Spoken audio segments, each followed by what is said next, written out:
this point, it is important to closely monitor the price action and how the trade unfolds. As anticipated, the price started to move downwards after our sell limit order was activated, eventually reaching our take-profit target. This trade provided a favorable reward-to-risk ratio of 15, reflecting a successful outcome. It's important to note that each trade outcome may vary, and careful risk management and adherence to your trading plan are crucial for long-term success. Now, let's go ahead and see another real chart trading example. Here, we have the 1-hour time frame of the Pond Yen chart. We can see that the price is in an uptrend and has formed these bullish BOS patterns. Within this context, we can identify these two potential demand areas where the price could potentially reverse and continue its bullish trend. However, the key question is, how can we determine which of these zones is safer to trade and more likely to be respected by price? As we discussed earlier, we only consider a zone as valid for trading if a liquidity sweep pattern has occurred below or above it. In this case, I will not consider this decisional order block as my point of interest because the price did not sweep any liquidity before reaching it. Instead, I view it as an inducement area that provides a liquidity pool below it in the market.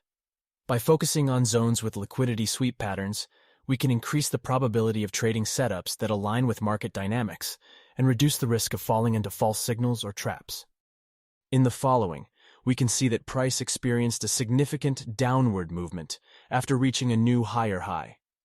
This was accompanied by a large red candle, indicating strong selling pressure and leaving behind a great inefficiency in the market. Furthermore, there is a substantial liquidity pool that is formed below the equal lows and inducement demand zone, suggesting the presence of pending orders and stop losses waiting to be triggered and swept by the market. The presence of the liquidity pool above our identified demand zone provides additional confirmation for a potential price reversal from our point of interest.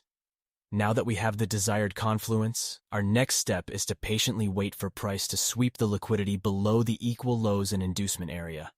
Once price enters our extreme order block zone, we can consider entering a trade.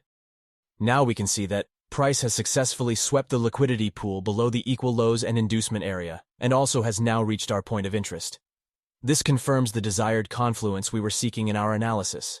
Based on this confluence and our analysis of the market, we can now consider entering a position.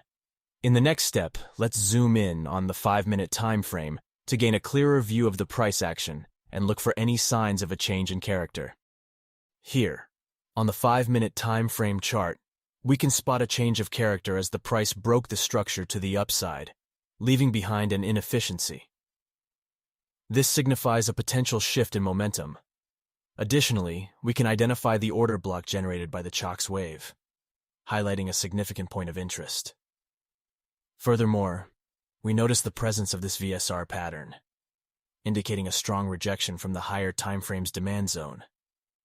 This pattern adds further confirmation to our entry decision, suggesting that this zone presents a higher probability for a long position.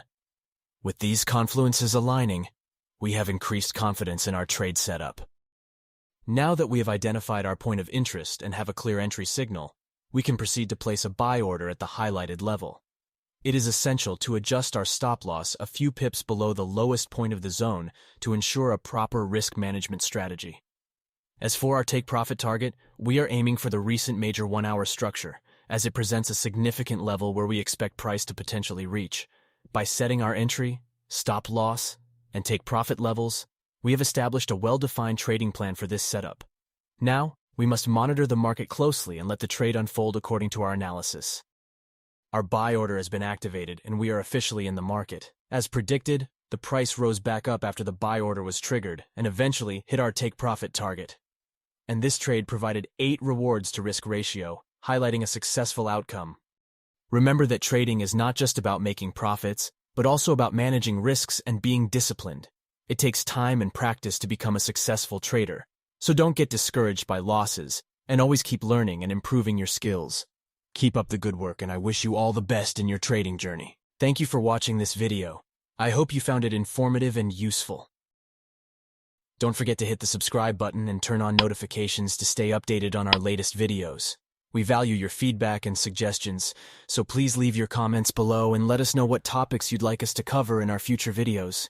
We appreciate your support and look forward to seeing you in the next episode.